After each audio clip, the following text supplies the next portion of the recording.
bahwa apapun yang saya alami itu tidak akan merusak jiwaku. Saya damai. Kenapa? Tuhan dapat memberikan apapun kepada saya, sekalipun Tuhan ambil itu, tanda petik tafsir manusia ya, tetapi Tuhan dapat memberikan yang terbaik kepada aku. Memang demikian. Tapi ketika badai, maka nikmatilah badai itu bersama dengan Allah. Maka badai itu ya akan berubah menjadi damai. Seperti yang dialami oleh Ayub. Tuhan yang memberi, Tuhan yang mengambil. Terpujilah nama Tuhan. Badai itu boleh datang.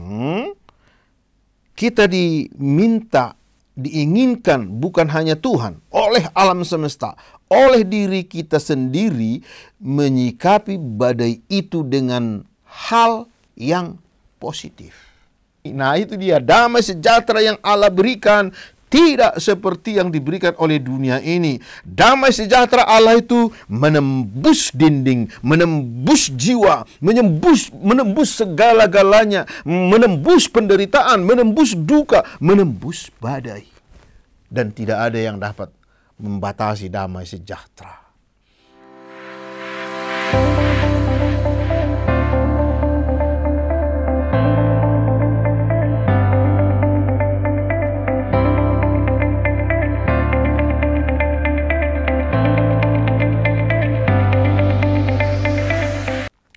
Shalom Sobat YTWR Channel, bertemu lagi dengan saya, Pendeta Elmanik, hanya di program Terang Warta Rohani.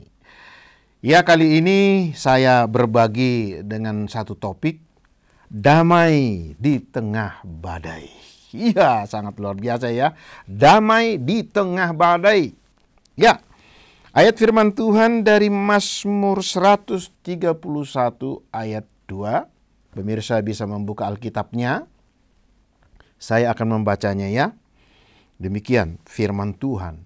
Jiwaku tenang seperti anak yang disapih pada pangkuan ibunya. Seperti anak yang disapih, jiwaku tenang. Ini pemazmur mengatakan jiwanya tenang. Ya, seperti anak yang disapih pada pangkuan ibunya. Ketenangan anak itu memang di pangkuan ibu. Ya, hari ini saya akan berbagi dengan dua tokoh, satu tokoh Alkitab, satu tokoh sejarah. Ya, yang pertama yaitu Ayub. Ya, Ayub kita tahu di dalam Alkitab bagaimana Ayub mengalami badai kehidupan. Ayub ini adalah seorang yang saleh dan pengusaha paling kaya raya pada zamannya. Saleh dan kaya raya. Nah, dalam perjalanan hidup manusia tidak selalu diwarnai dengan yaitu damai, tenang, hujan, panas, itu silih berganti pemirsa. Alkitab menceritakan bagaimana Ayub ini yang sukses, kesalehannya, kebaikannya, kesehatannya, anak-anaknya, ekonominya. Anaknya banyak loh. Ya. Tapi Alkitab mencatat, menjelaskan bagaimana Ayub mengalami penderitaan, mengalami tantangan. Ya. Dalam satu hari Ayub kehilangan harta bendanya. Saya catat ya, ini banyak sekali nih harta bendanya, supaya kita bisa melihat bagaimana kekayaannya Ayub ini. 500 lembu dan keledai itu ekonominya hancur, ya, diserang orang Seba, dirampok, bahkan penjaga-penjaga kambing, penjaga-penjaga lembu, penjaga-penjaga unta itu dibunuh semuanya, hanya satu yang selamat. Kemudian 7.000 kambing domba dan 3.000 unta. Itu usahanya semuanya hancur, lenyap dalam satu hari. Ya. Kemudian semua anaknya, ada 7 anak laki-laki dan 3 anak perempuan, itu mati karena bencana alam. Coba mari saya ajak pemirsa masuk dalam perasaan, keadaan Ayub. Kira-kira pemirsa bisakah tersenyum? Ini yang menjadi pertanyaan bagi kita. Harta lenyap, kemudian semuanya anaknya mati, 7 anak laki-laki dan 3 anak perempuan.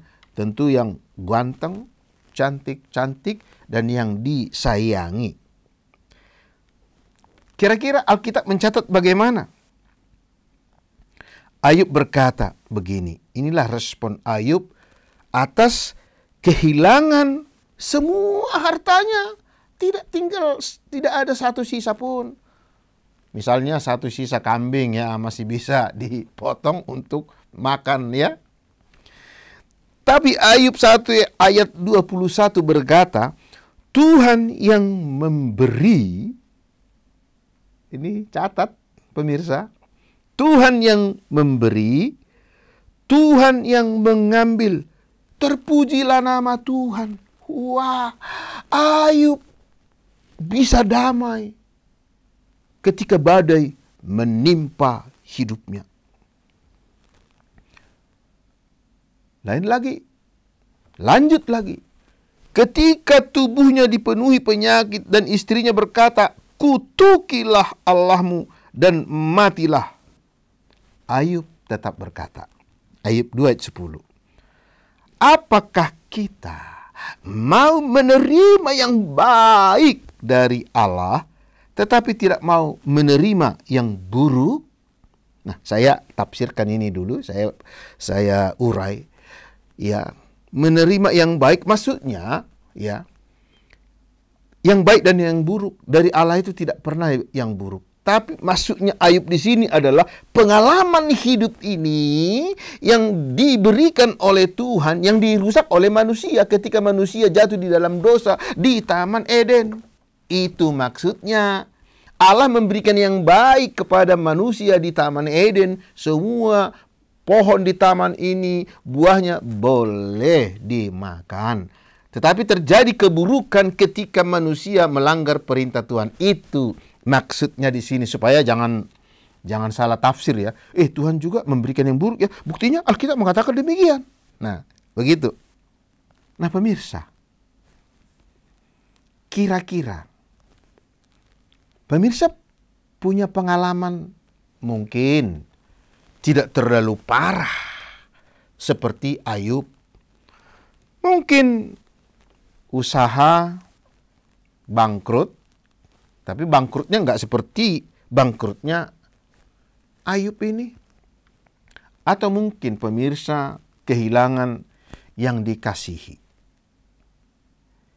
Bisakah damai di tengah badai? Bisakah berkata seperti yang dikatakan oleh Ayub ini, Tuhan yang memberi yang saya kasihi, dan Tuhan yang mengambil, terpujilah nama Tuhan. Nah pemirsa, artinya apa di sini? Dengan mengatakan demikian, bahwa apapun yang saya alami itu tidak akan merusak jiwaku. Saya damai. Kenapa?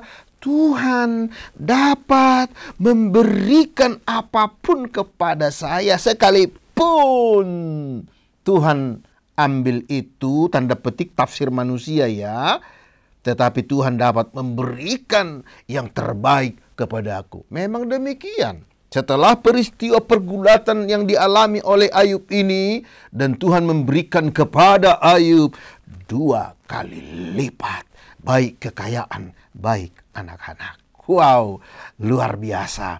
Itu kisah Ayub, itu sejarah. Apa kisahmu? Menyedihkan? Kehilangan istri? Mungkin pemirsa saat ini mendengarkan program ini, menyaksikan program ini, kehilangan suami, kehilangan anak-anak, kehilangan harta benda. Ayub menguatkan kita, ya, bisa damai di tengah-tengah badai. Karena akan berbahaya ketika badai, kemudian kita tambahin badai dalam diri kita, ya sudahlah, tidak sedikit orang bunuh diri. Tapi ketika badai, maka nikmatilah badai itu bersama dengan Allah. Maka badai itu ya akan berubah menjadi damai. Seperti yang dialami oleh Ayub. Tuhan yang memberi, Tuhan yang mengambil. Terpujilah nama Tuhan. Ada satu kisah lagi, ya, yaitu kisah Horatio Spafford. Horatio Gates Spafford. Horatio ini adalah seorang pengacara, bukan pengkhotbah. Seorang pengacara dan pengusaha. Tetapi juga saleh, cinta Tuhan, suka akan firman Tuhan. Nah, namun Horatio ini juga mengalami yaitu badai.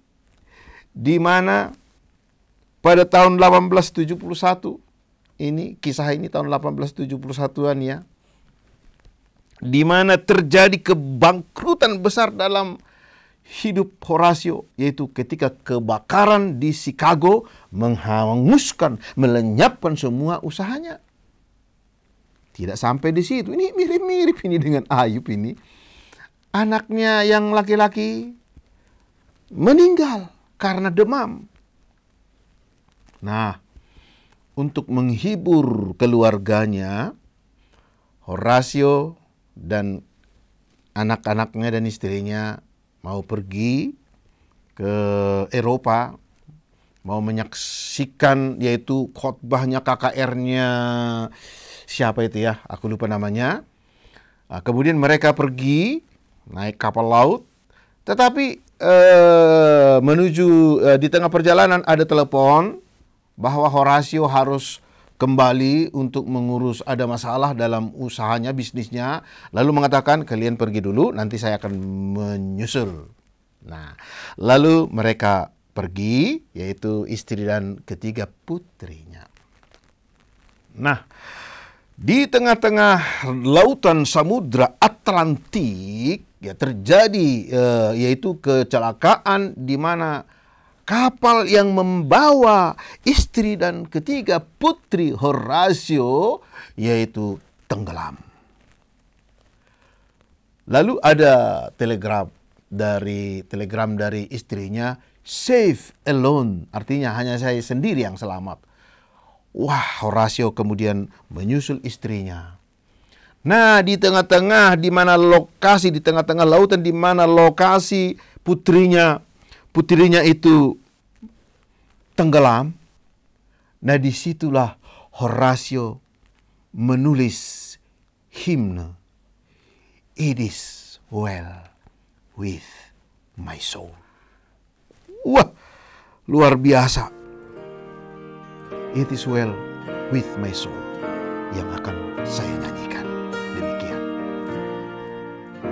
When peace like a river attended my way, when sorrows like sea billows roll, whatever my lot thou hast taught me to say, it is well with my soul. It is well with my soul. It is well with my soul. Ya, demikian tadi lagu "It is well with my soul." Saat damai seperti sungai. Ya, sungai itu kalau saya main di sungai ya, sungai yang jernih, yang bening, itu rasanya damai sekali pemirsa. Saat damai seperti sungai menyertai jalanku. Saat duka cita bergulung seperti ombak laut. apapun bagianku. Nah, ini dia. Engkau telah ajarkan aku berkata, baiklah, baiklah dengan jiwaku. Itulah yang Tuhan ajarkan baik kepada Ayub, baik kepada Horasio. Ya.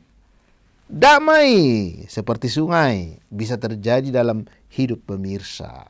Begitu ya. Ya.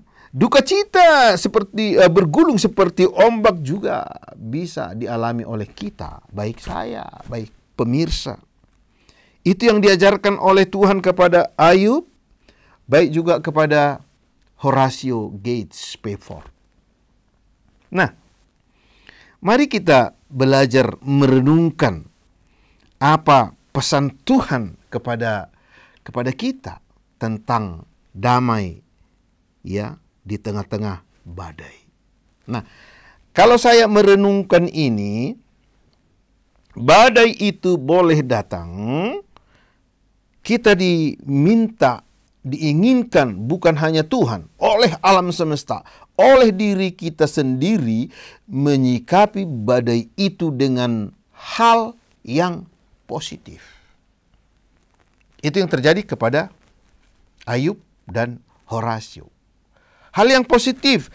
Nah, ketika kita menyikapi badai itu dengan positif, maka alam raya, alam semesta akan mendukung kita. Maka yang positif itu akan datang. Maka badai itu, kesusahan itu, kesulitan itu, derita itu, tangisan itu menjadi berubah, yaitu menjadi damai di dalam hidup kita. Itu dia.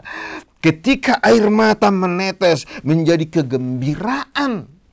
Dunia ini bisa kita rubah, yaitu dengan positif. Dunia bisa kita rubah dengan positif. Dunia yang baik pun bisa dirubah oleh Adam dengan negatif. Maka semuanya rusak bumi ini. Relasi antara manusia, relasi antara manusia dengan Allah rusak. Relasi antara makhluk itu rusak. Karena apa? Manusia bisa merubah. Dengan cara apa? Dengan cara melawan. Melawan perintah Allah. Melawan alam semesta. Hidup kita ini, pemirsa, sesungguhnya ini menginginkan yaitu kedamaian. Ya, menginginkan itu namanya tawa, gembira, ria. Menginginkan itu cerah, merindukan keramaian. Itu yang diinginkan semua makhluk di bumi ini. Tapi begitu banyak makhluk di bumi ini melawan keinginan diri ini, yaitu dengan apa? Yaitu tadi. Ketika badai datang, malah ditambah-tambahi badai. Ketika kesedihan datang, malah ditambah-tambah sedih. Nah, itu manusia. Ketika kesusahan, penderitaan, atau kerusakan ekonomi, malah ditambahi oleh manusia itu sendiri dengan cara, ya, aku udah beginilah hidup saya, susah, miskin. Ya, tambah rusaklah kehidupan itu. Demikian juga ketika sedih, lalu susah kali hidup saya ini. Sudah kehilangan istri, kehilangan uang. Wah, tambah lagi kehilangan macam-macam. Karena apa? Karena kita merubah itu semuanya. Nah, tetapi ketika kita mengikuti Tuhan, Tuhan yang memberi, Tuhan yang mengambil, kita percaya Tuhan bisa rubah, bisa buat semua pohon dalam taman ini buahnya bisa kita makan dengan bebas. Itu bisa Tuhan rubah dalam kehidupan kita. Tuhan bisa buat hati kita gembira, tentu melalui pemirsa dan saya. Itu tidak terlepas dari diri kita sendiri, dari pikiran. Tuhan sudah memberikan kepada pikiran kita, kepada kita jiwa, kepada kita yaitu perasaan. Nah, itu bisa kita setting pikiran itu. Nah, mari kita belajar dari Ayub dan dari Horatio Gates Payford. Ya. Kita belajar dari mereka bagaimana mereka menanggapi badai itu. Bagaimana yaitu Ayub kehilangan anak-anaknya dan semua hartanya, bahkan dia kena penyakit lepra. Nah, lepra katanya itu ya. Lepra yang sangat menjijikkan itu, tetapi di tengah-tengah itu semua dia dapat berkata, Tuhan yang memberi, Tuhan yang mengambil. Artinya apa? Dia percaya dan dia menyerahkan semua persoalan kehidupan dunia ini, persoalan dirinya sendiri kepada Sang Pencipta, kepada Tuhan yang menciptakan seluruh alam semesta, baik surga dan bumi ini. Nah, kepercayaan itulah tertanam di dalam hati, dalam pikiran, itulah yang menciptakan badai itu menjadi damai. Demikian juga Horatio. Dan akhir daripada hidupnya damai. Luar biasa.